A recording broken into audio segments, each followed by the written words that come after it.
E o que dizer da comitiva do desgoverno que foi à China semana passada?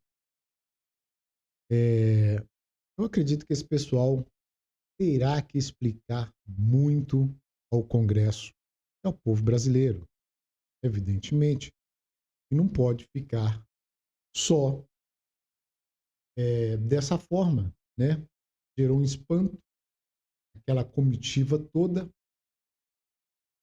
Eu também vou começar a explicar alguns detalhes, a começar por essa primeira matéria de hoje, depois da vinheta.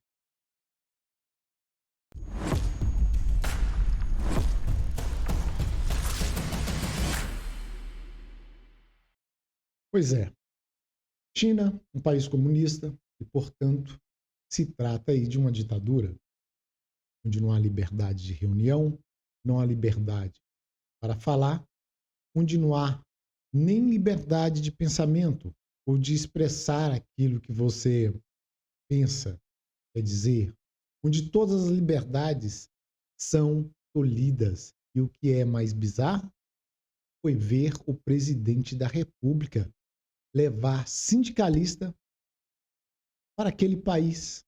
E para quê?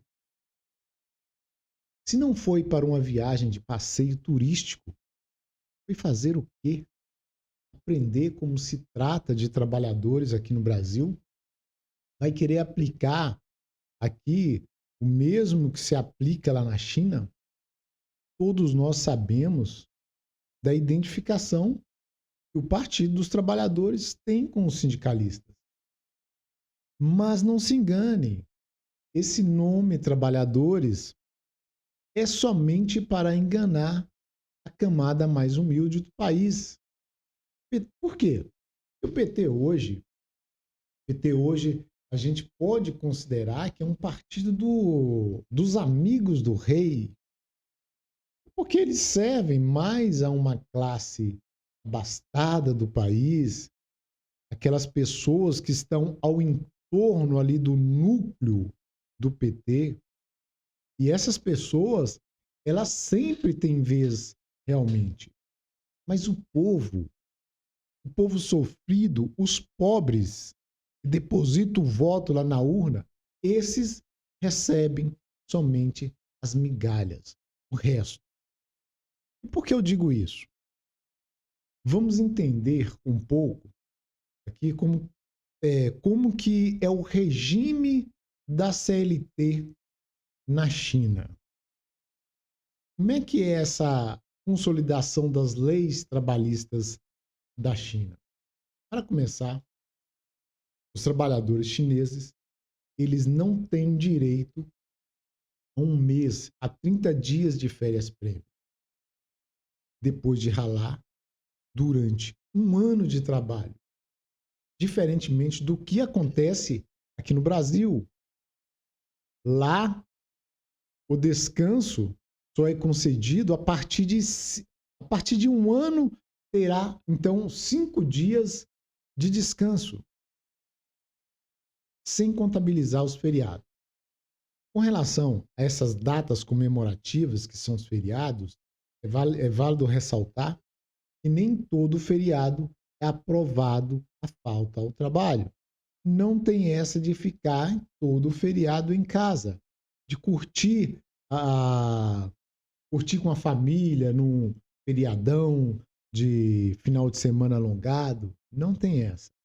O empregador concede apenas 11 celebrações por ano para que seu contratado tenha direito ao descanso. Outro detalhe diferente é que no país, lá na China, não há um salário mínimo, não é definido um salário mínimo. Esses pisos de remunerações, eles são determinados por acordos com os sindicatos de cada categoria e província. Além disso, não há seguro-desemprego e contribuições para o FGTS. E a gente não vê greve também, não ouve falar em greve de trabalhadores na China, né? Quando o trabalhador é demitido, a empresa chinesa tem a obrigação de pagar uma indenização que funciona como uma espécie de aviso prévio. O valor, o valor pago a esses trabalhadores é equivalente a um mês de trabalho prestado, sendo contabilizado pela média salarial. Legal, né? Para as mulheres, a licença maternidade é concedida de forma remunerada durante um período de 3 meses. A lei chinesa determina ainda que seja concedido um período de férias anuais, como eu disse, para todos os trabalhadores, né? Pagos proporcionalmente por tempo que o empregado tem de casa. Como é que são essas regras para esse descanso anual? Porque tem uma regra. O trabalhador, ele tem 5 dias por ano, caso ele continue numa empresa por até 10 anos trabalhado. Aliás, até não. Se ele tiver de 1 a 10 anos trabalhado, ele vai ter direito a apenas 5 dias. 5 dias de descanso. Se trabalhar de 10 a 20 anos, aí já aumenta para 10 dias.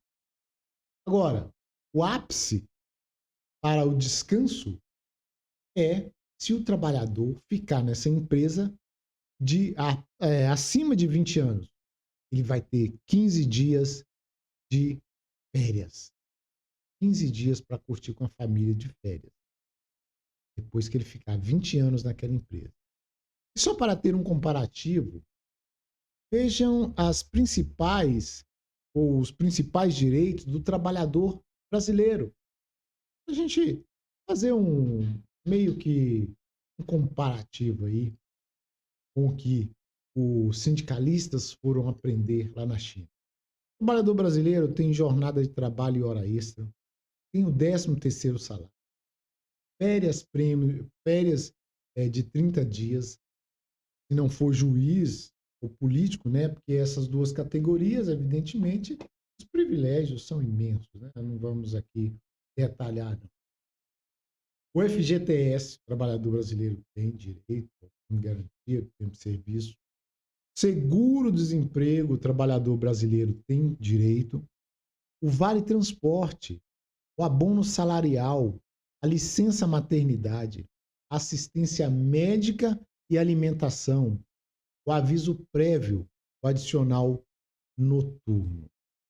Esses são alguns direitos, principais direitos aí que o trabalhador brasileiro tem.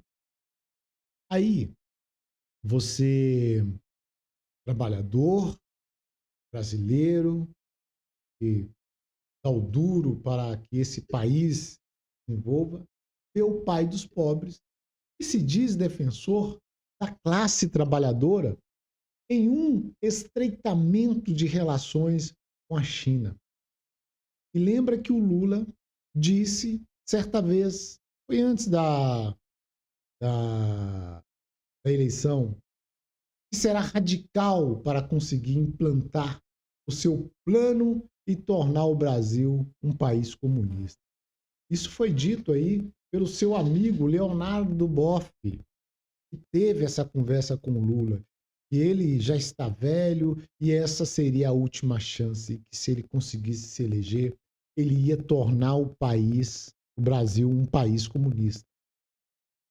E ainda citou em uma outra entrevista que deu para uma rede lá da China, que quer copiar a maravilhosa China. Talvez, trabalhador, você seja um milionário, aí não precisa nem se preocupar, porque para os amigos do rei, porque os amigos do rei são os abastados, aqueles que têm dinheiro, para esses tudo pode. Tudo para esses abastados.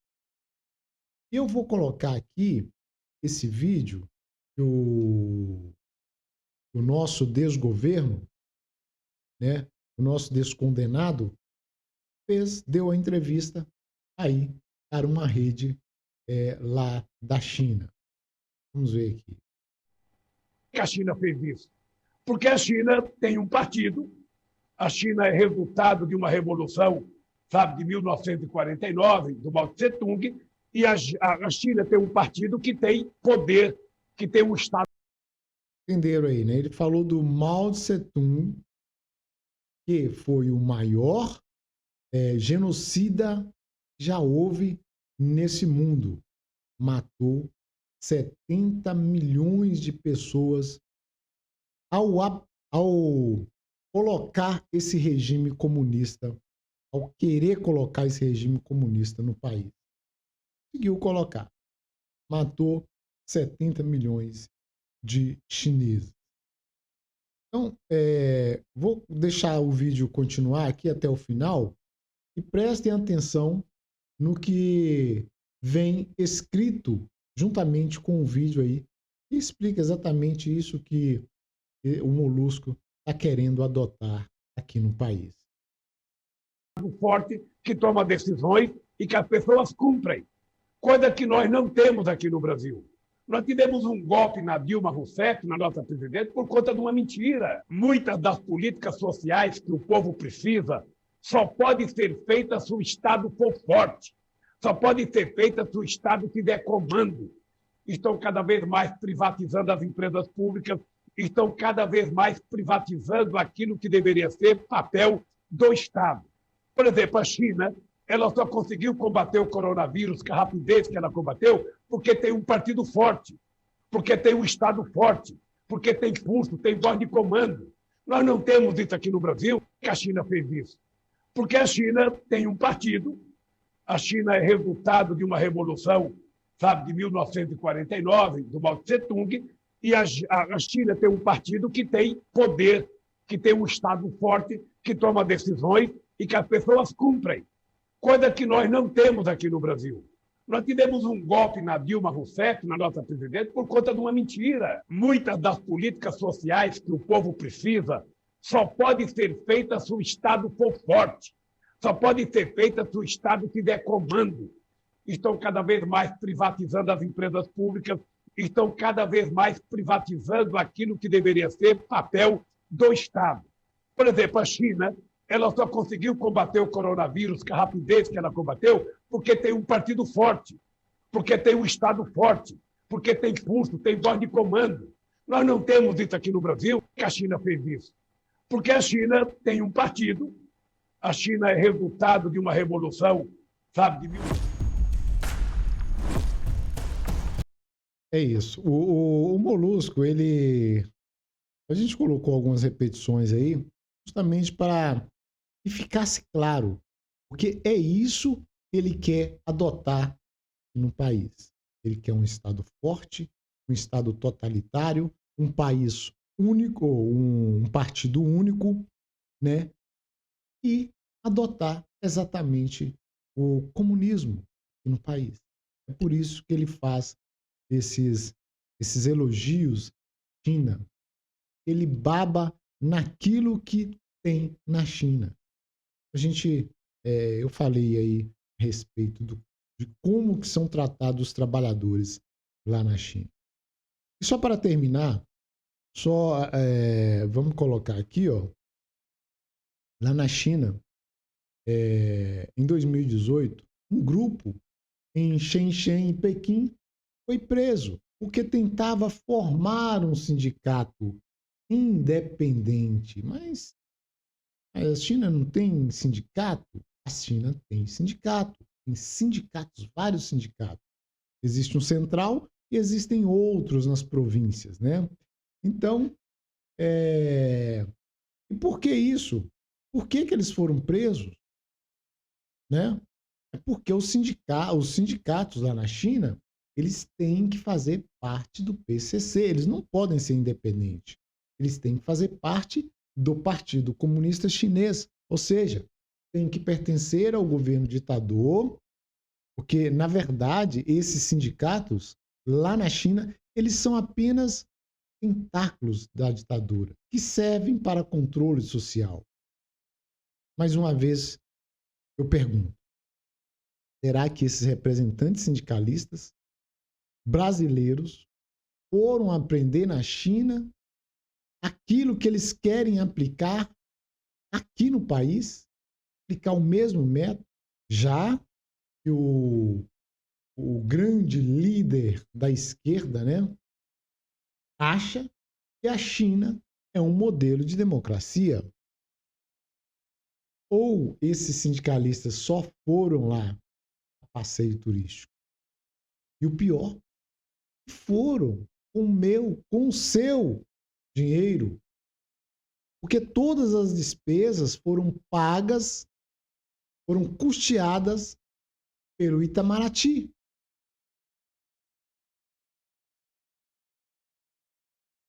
Como é que pode isso? Eu só espero que um deputado ou um senador de direita convoque o senhor Rui Costa e todos aqueles responsáveis por reunir essa turma. Parece que foram 78 carrapatos que foram sugar o sangue do brasileiro. E que esclareçam aí quais foram os benefícios alcançados. E que lixe aí a serventia de cada integrante dessa carreta furacão.